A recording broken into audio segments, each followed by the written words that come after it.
मोदी अभिनेता टाइप आदमी हैं, लोगों की सहानुभूति के लिए कुछ भी बोल देते हैं। वो अपने आप को सौभाग्यशाली और दूसरों को दुर्भाग्यशाली मानते हैं, इसलिए राहुल ने उन्हें पनौती कहा। प्रधानमंत्री घबरा गए हैं कि कहीं चौथी बार हमारी सरकार न आ जाए, इसलिए भविष्यवाणी कर रहे हैं कि अब जीवन में कभी भी गहलोत सरकार नहीं आएगी।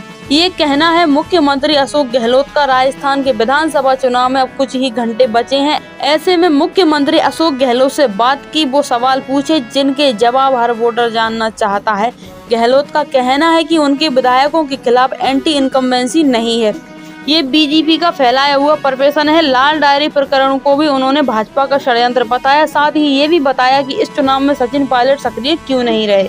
आपके विधायकों के खिलाफ एंटी इनकम्बेंसी है, ये लोग कह रहे हैं। गहलोत तुझसे बैर नहीं, तेरे विधायकों की खैर नहीं, कैसे निपटेंगे। गहलोत देखिए, थोड़ा बहुत तो जानबूझकर बीजेपी और आरएसएस से मिलकर प्रदर्शन बना दिया है। कुछ लोग गलत हो सकते हैं पर सब लोग गलत नहीं हो सकते।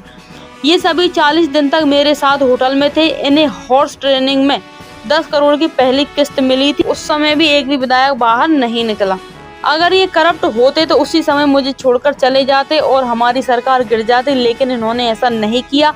राजनीति में कई बार प्रोफेशन बन जाते हैं। लोग कहते हैं कि मेरी सरकार ने काम बहुत किए हैं, तो काम हुए तो विधायकों के मार्फत ही हैं। प्रधानमंत्री ने कहा कि कांग्रेस ने पहले राजेश पायलट और फिर सचिन पायलट के साथ अन्याय किया। सरकार बनती है तो पायलट के लिए कोई बड़ी संभावना होगी। गहलोत, ये बीजेपी का जुमला है, इसलिए इस पर मैं कोई कमेंट नहीं करना चाहता हूँ।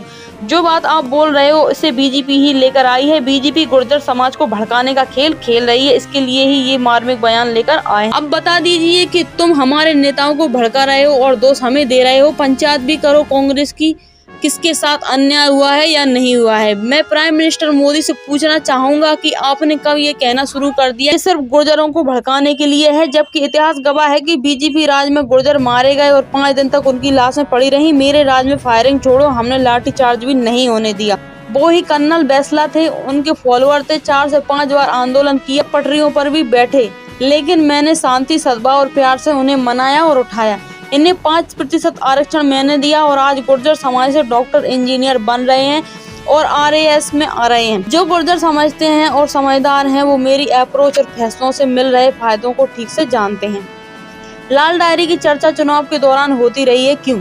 गहलोत, हमेशा से भाजपा की सोच और अप्रोच ऐसी ही रही है, लेकिन अभी छत्तीसगढ़ में जो महादेव ऐप को लेकर जो हुआ, उसे आप बताइए कि एक व्यक्ति को दूसरे केस में फंसाकर उससे छत्तीसगढ़ के मुख्यमंत्री को 508 करोड़ रुपए देने के बयान लिखवा। इसका मतलब ये कि चुनाव के 4 दिन पहले मुख्यमंत्री बघेल को गिरफ्तार करने की साजिश थी। एक तरफ तो आरोपी के बयानों की ये खबर आ रही है और दूसरी तरफ स्मृति ईरानी इस मामले में प्रेस कॉन्फ्रेंस कर रही है। सबसे बड़ी बात, ईडी भी बिना किसी तथ्यों और जांच के प्रेस नोट जारी कर रही है। प्रधानमंत्री भी उस ऐप के बारे में बोल रहे हैं, वो बिना किसी तथ्य के सीएम पर आरोप लगा रहे हैं। लाल डायरी का आरोप किस आधार पर षड्यंत्र बता रहे हैं। गहलोत, राजस्थान में भी लाल डायरी का किस्सा है। पहले गृह मंत्रालय के लोग बैठे, फिर डायरी का नाम लाल डायरी रखा गया। इसके बाद हमारे मंत्री को भड़काया गया। षड्यंत्र था कि पहले लाल डायरी की बात लाएं। अगर ऐसा नहीं था तो सीकर में उन्होंने जब महादेव ऐप के बारे में बोला तो लाल डायरी पर भी बोल देते। अगर प्राइम मिनिस्टर ही इस प्रकार के षड्यंत्र करेंगे तो देश का क्या होगा। राजस्थान में ईडी ने कई कार्रवाई की, इसे कैसे देखेंगे। गहलोत, आप देखिए कि 1 साल में ऐसे 50 से ज्यादा छापे पड़े हैं। इन्होंने किसी नेता या अधिकारी को गिरफ्तार किया है क्या, या चालान पेश किया है क्या, नहीं किया।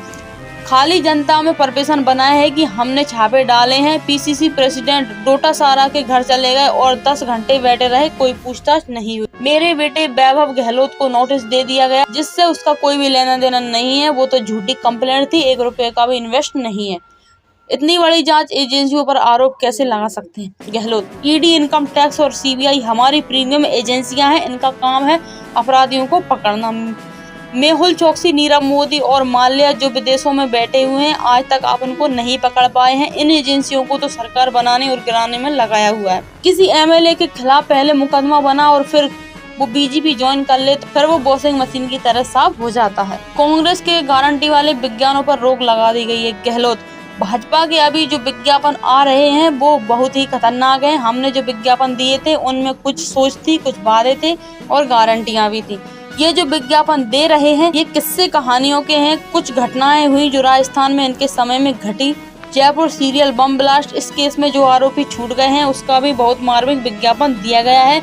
इनसे पूछो कि ये घटना की तफ्तीश तो आपके वक्त में हुई, उसी कारण से तो ये छूटे हैं। हमने तो सुप्रीम कोर्ट में SLP दायर की है। चौथी बार मुख्यमंत्री बनने का रिकॉर्ड अब तक राजस्थान में नहीं बना है, क्या नया रिकॉर्ड बनेगा? गहलोत: ये तो ऊपर वाला जानता है, हम तो हमारा प्रयास कर रहे हैं कि हमारी पार्टी की सरकार बन जाए, बाकी तो हाईकमान तय करेगा कि मुख्यमंत्री कौन बनेगा। मोदी कह रहे हैं कि तीसरा जो भी सीट पर खड़ा हुआ है वह कांग्रेस की साजिश से खड़ा हुआ है। गहलोत: किस चुनाव में निर्दलीय खड़े नहीं हुए हैं? इस बार भी 13 लोग जीतकर आए थे। 1993 में 23 लोग जीतकर आए थे और भैरव सिंह शेखावत ने तो 5 साल अपनी सरकार ही इन्हीं के बूते पर चलाई थी। आप गुजरात के प्रभारी भी रहे, वहां प्रचार भी किया। PM मोदी ने तब कहा था कि मैं गुजरात का बेटा हूं, लेकिन आपने कोई भी जवाब नहीं दिया। गहलोत: मोदी जी सहानुभूति के लिए कुछ भी बोल देते हैं। खड़गे साहब दलित समाज के व्यक्ति हैं, जब वो 6 साल के थे तब उनके पूरे परिवार को जला दिया गया। वो व्यक्ति जो है आज यहाँ तक पहुँचा है, उसके लिए आप कह रहे हो कि उन्होंने आपके पिता को गाली दे दी। संदर्भ बदल दिया है, ये अच्छी बात नहीं है। जब मैं गुजरात गया था तो वहाँ भी उन्होंने यही बात कही थी कि मारवाड़ यहाँ आए हुए हैं, मुझे हराने के लिए आए हैं। भाइयों और बहनों, मैं फिर कहाँ जाऊँगा? आप गुजराती हो और आप ही मेरा नहीं देखोगे तो फिर मेरा कौन देखेगा? सहानुभूति लेकर वहाँ कामयाब भी हो गए थे, अब यहाँ तो उल्टा मामला है और राजस्थान के लोग मुझे नहीं देखेंगे तो किसे देखेंगे? मैं कहाँ जाऊँ? मेरे लिए भी वही वाली बात है। बीजेपी कह रही है कि सरकार आने पर राजस्थान में पेट्रोल डीजल की बढ़ी हुई कीमत को लेकर समीक्षा करेंगे। गहलोत: समीक्षा तो हम कर रहे हैं उनकी, वो बर्बाद कर रहे हैं, देश को पूरा खजाना लूट रहे हैं। जितना बेसिक एक्साइज ड्यूटी होती है उसमें राज्यों को बंटवारा होता है, एडिशनल एक्साइज ड्यूटी लगा दी है, स्पेशल एक्साइज ड्यूटी लगा दी है और एक तीसरा सरचार्ज लगा दिया है। इनमें बंटवारे का प्रावधान और नियम नहीं है। ये समझने की आवश्यकता है कि पूरा पैसा उनके खजाने में जा रहा है। जो बेसिक ड्यूटी से बंटवारा होता था वो रुक गया है, राज्यों में पैसा जा नहीं रहा है तो राज्यों पर दबाव आ गया है।